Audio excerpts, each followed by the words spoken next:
If you've read the title of this video, I think you've got a pretty good idea of what we're doing today. I've been playing FIFA now since I was about 5 years old, and next year I'm turning 30, so that means that I've played a lot of FIFA games. I've actually played FIFA since 1999, and today we're going to rank every single game that I've played from D tier all the way up to S tier, from back when Beckham was a wonder kid all the way to 2024. I'll be ranking them on a combination of both gameplay and how good career mode was at the time, and check out the link in the description if you'd like to give this tier list a go yourself. So let's start with the oldest game and slowly work forwards towards FC24.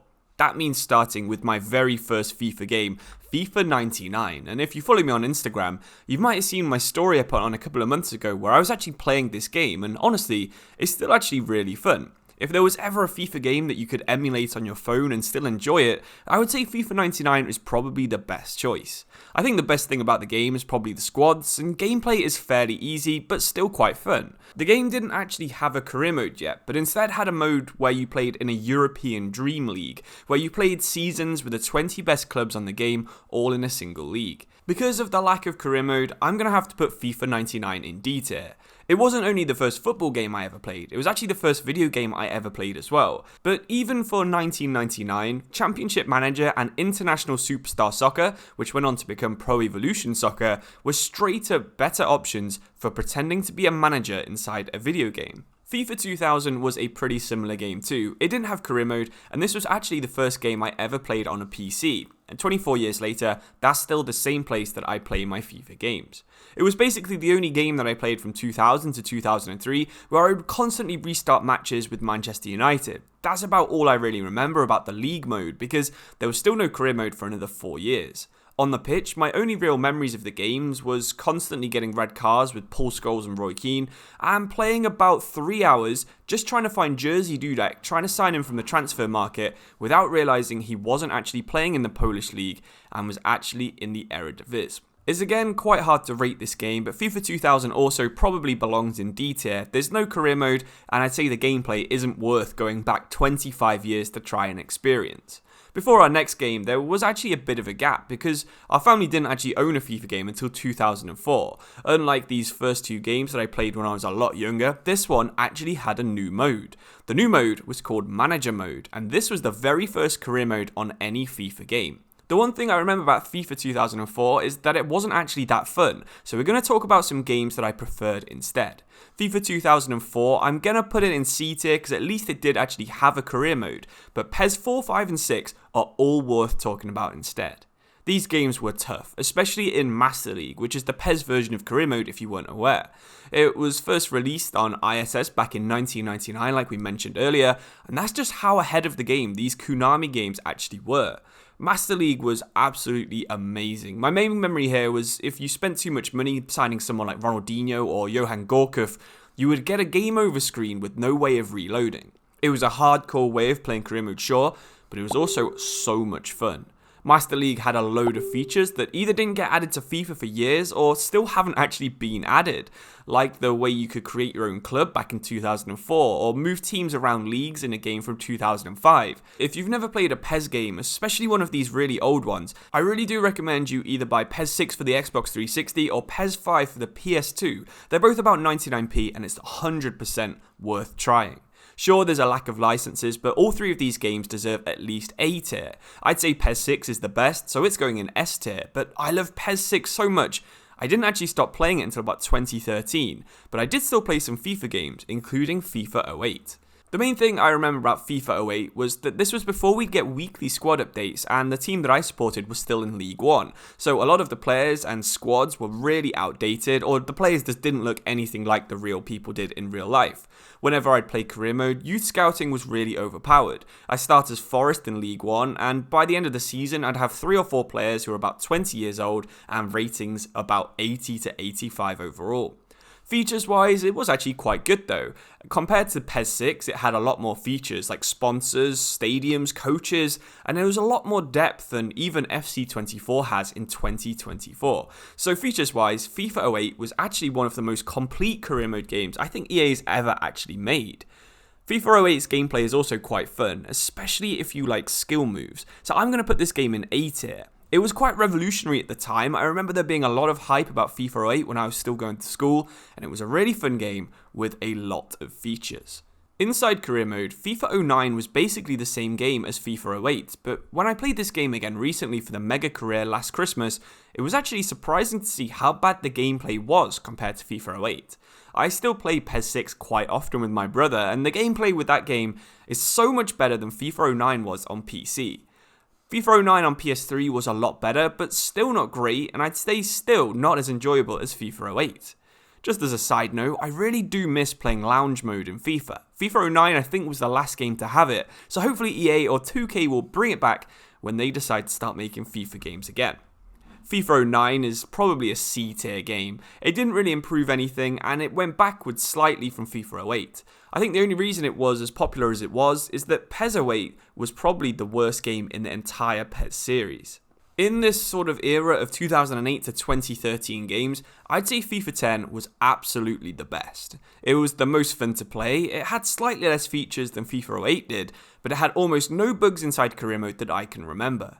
There's not much else to say here other than PES 6 and FIFA 10 absolutely both deserve S tier for their gameplay and their career modes. I'm going to lump all of FIFA 11, 12 and 13 together because they're games that I didn't actually play much and they're games that are basically all the exact same. I actually only played FIFA 13 for the first time in 2023, but I could barely notice a single change when I moved from FIFA 12 to FIFA 13 in that mega career. Even FIFA 11 is very similar to FIFA 13, and while the soundtracks are all really good on these games, we can't really give them good ratings because of that.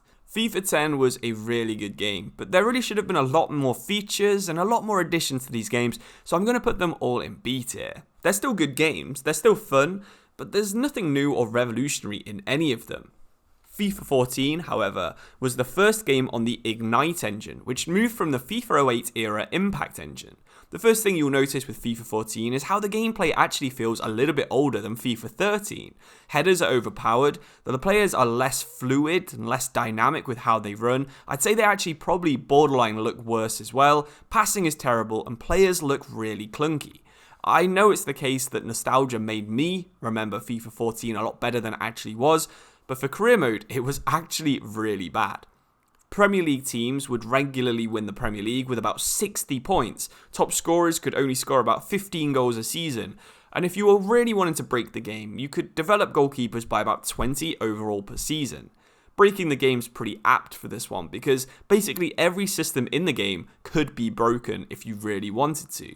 The lack of depth and pretty abysmal gameplay means that I have to rank this quite low, and if you go back to play this game, I think you'll agree with me that FIFA 14 deserves D tier at absolute best. It's one of the worst games that I think EA's ever released, gameplay is terrible, but at least Ultimate Team and the soundtrack, again, were quite enjoyable. Weirdly, FIFA 15 had the total opposite gameplay to FIFA 14. On FIFA 15, players with high pace and high dribbling are absolutely amazing, while slow and strong players are useless.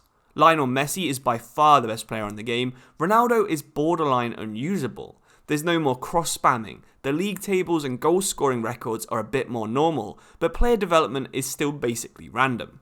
I remember that FIFA 15 had a bug where players' sprint speed would never improve, so by about Season 8, you'd be lucky to have 3 or 4 players in your squad with over 80 pace. FIFA 15 was also the first game made for the PS4 and Xbox One era of consoles, and it does look and feel a lot more modern than FIFA 14. Menus are better, gameplay is better, and career mode is better, but despite being an upgrade, it's still not what I would actually call a good career mode game. I don't want to compare something like FIFA 15 to FIFA 23, but compared to even like PES 2014, FIFA 15 isn't a standout game. I would say that it deserves a spot firmly in the C tier when it comes to thinking about career mode. Yet again, for FIFA 16, the gameplay would do a total switch up. Having strong players in your midfield guarantees you'll win about 90% of duels, even if the attacker is stronger than your defender. Victor Wanyama is unironically one of the best midfielders on the entire game, and it is quite interesting that this makes players like Nemanja Matic and Sergio Busquets some of the best options for elite players. However, dribbling is painfully slow, and skill moves have become the easiest way to move quickly around the pitch. In particular, the McGeady spin is so much quicker than dribbling that it is borderline a joke. The game is actually quite difficult to beat the AI on, which is something that's underrated when it comes to some of these older games. The AI fully knows how to use the overpowered parts of the gameplay. They'll spam skill moves, they'll fill their midfield with the strongest players they have, and this is something that modern FIFA AIs have to cheat to be able to do. The gameplay saves career mode in my opinion, which again didn't have many improvements, but FIFA 16 was a good example of a B tier game in my opinion. FIFA 17 was another game which came out on another new engine, and it was the first sports game to actually use Frostbite. Straight away, you could tell there was a leap in basically every aspect. Graphics, gameplay, simulation, and player fluidity are all absolutely amazing for a game that's nearly a decade old. Inside career mode, the menus were better, but things like training, youth development, and transfers were still basically the exact same as FIFA 15. Because it was a new addition to FIFA 17, I also think that this was the last time that manager objectives actually made any sense inside career mode. At least this game had some new features, because the career mode part of the game isn't groundbreaking. It's purely going to be put in S tier because of how much of a step forwards the gameplay actually was. I wish I could use FIFA 17's gameplay with FC 24's career mode. Now that would be an absolutely amazing game. When I went back to play some of these older games, I actually noticed a little bit of a pattern. The even numbered games, so that's 12, 14, 16, 18 and 20, all had fairly similar strength first gameplay. The odd numbered games were all fast paced dribbling based games. I'm not sure if there was 2 studios inside EA at the time working on these games, but it would make sense when it comes to how randomly flip flop the gameplay is between years. That's not a good thing though, because that means FIFA 18 was another game where players could barely move. The main feature in career mode this year was transfer cutscenes. They're nice the first few times we saw them back in 2017, but now I feel like they do just slow down career mode by quite a lot. I personally always preferred the transfers taking place over a few days rather than being able to fully complete a transfer within a single day, and I preferred the way that the menu looked when you were signing the old players with the notebook and the pen, but that's probably just a thing that I prefer. Something that isn't subjective though is that the main new feature being a few animations and the gameplay getting worse means that FIFA 18 can only be a C tier game at best. It's a shame that things only got worse from this point onwards until about 2022. You'd think, going from what I said before, that FIFA 19 would be a return to high-speed passing and a dribbling-based gameplay, and you would be spot on. After suffering through some of the slower gameplay of FIFA 18, EA I think went a little bit too far in the opposite direction for FIFA 19. Everything is so fast. Lower league teams can play like 2011 Barcelona, but even though the gameplay wasn't great, there was some pretty big new features for career mode. FIFA 19's big features included the arrival of the Champions League, a dozen new Spanish stadiums being added, and also ultimate difficulty being added to the game. Compared to the majority of the games that we've talked about from the past decade, this is borderline revolution when it came to career mode. However, I don't know if it's just because it's more of a recent game, but I didn't feel anywhere near the amount of nostalgia playing FIFA 19 than I did for something like FIFA 18 or FIFA 17. I think the teams in this era are interesting, like having Sancho, Royce and Haaland. That was a cool combination to be using, but I don't think that FIFA 19 is a game that I would look forward to playing again. So the gameplay was way too fast, but it was also quite enjoyable despite not being that realistic. When people go back and look at some of these older games, one of the main observations is that FIFA 19 had some of the worst gameplay, but I think the new features inside career mode mean that this is probably a B tier game in this list. Now, moving on for FIFA 20, and I absolutely hated this game. I only spent about 30 hours playing it in 2020, which, when you compare it to the usual 500 to 2,000 hours I usually spend playing FIFA every year, shows just how bad this game really was.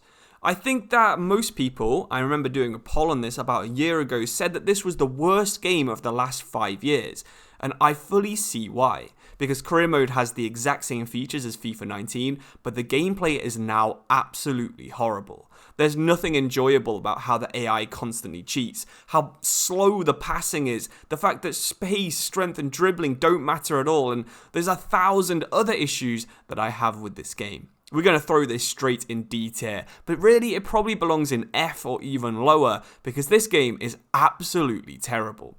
When you think about how bad FIFA 20 is, the fact that FIFA 21 is actually a decent game is quite surprising. I might be a little bit biased here because the first video I ever made for YouTube was me reviewing some players in Ultimate Team back on FIFA 21, and now somehow nearly 100,000 of you listen to me talk about FIFA. It's absolutely crazy, and I couldn't have done it without FIFA 21.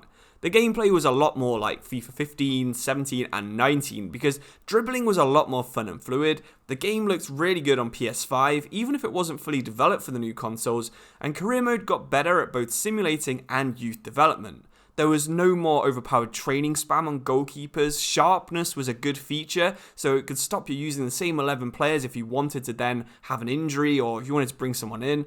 And while it wasn't as big of a step forward as FIFA 17 was from FIFA 16, FIFA 21 was just so much better than FIFA 20.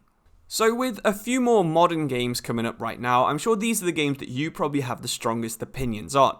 I won't go too in depth on what my thoughts on them are, but FIFA 22 and FIFA 23, I actually did enjoy both of these. While career mode didn't really change since FIFA 21, the AI was a little bit more varied with its play. I think there was behind the scenes tactics improvement, so the AI was slightly better at building squads, and we finally got creator club mode in FIFA 22. While barely any of you actually use it anymore, it was actually a feature that was requested for absolute years, ever since people were using it back on PES 4 in 2005. Hopefully it gets a little bit more attention in the next few games and becomes a little bit more in depth rather than the slightly shallow husk that it is at the minute. I'm going to put FIFA 22 and FIFA 23 both in B tier because while they're not absolutely amazing and revolutionary, I think they're very playable, they don't have too many bugs, and they are fairly decent games to play career mode in. So with just 2 games left to go, have a think and see if you can remember what the new features were for FIFA 23. If you're still thinking about what it is, well, it was using custom managers. It's a cool thing to be able to do, but it feels like it should have been a thing from when the faces were actually scanned into the game back on FIFA 16. Really, you've been able to make custom managers and decide how they look since about FIFA 16, and even back on FIFA 2004, you could vaguely customize what your manager looked like. It wasn't a massive feature, and while it was fun to use every now and then, I think most of us still do play as our own custom managers. I do feel comfortable comparing FIFA 23 to FC 24, and I do think FC 24's gameplay is actually a lot better. This means that FIFA 23 barely got any new features, its gameplay wasn't as good as what came before or after, so FIFA 23 is a C tier game. So finally, FC 24, the game that we've probably all been playing now for about 9 to 10 months since it got released back in September, and the latest game and the first game that wasn't called FIFA. When you think back to about September, there was actually a lot of hype for this game. Career mode looked like it was getting a lot of new features, things like tactical improvements where you could choose a playstyle, you could scout players by what playstyle they fit into the most, there was coaches returning, Creator Club had sponsors in it now even though they weren't really what people were asking for, so it was a lot of new features, but again, I think they all turned out to basically not be used, or either if they were used, not be that good. So FIFA 24 or FC 24, I think at best could be judged as a B tier game, but I think a lot of people would probably rather put it in C tier. There's a lot of new things that should be added to career mode, and I've done videos saying things like, you should add this from PES or take this from Football Manager.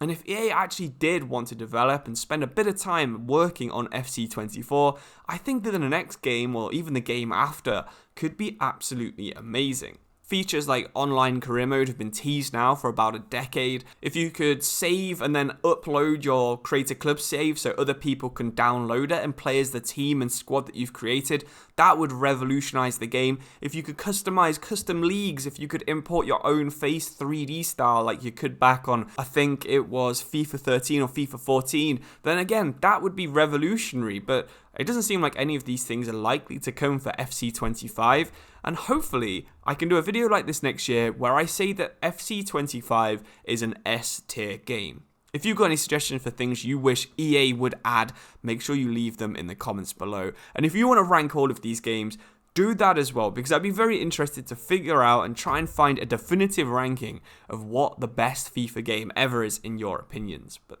thank you for watching. Really do appreciate it. I realize it was about 20 minutes of me just talking about my childhood and talking about my opinions on FIFA, which is a little bit uncomfortable for me to do. But if you made it this far, hopefully you enjoyed what you heard. Thank you for watching. Really do appreciate it. I'll see you soon. Cheers and goodbye.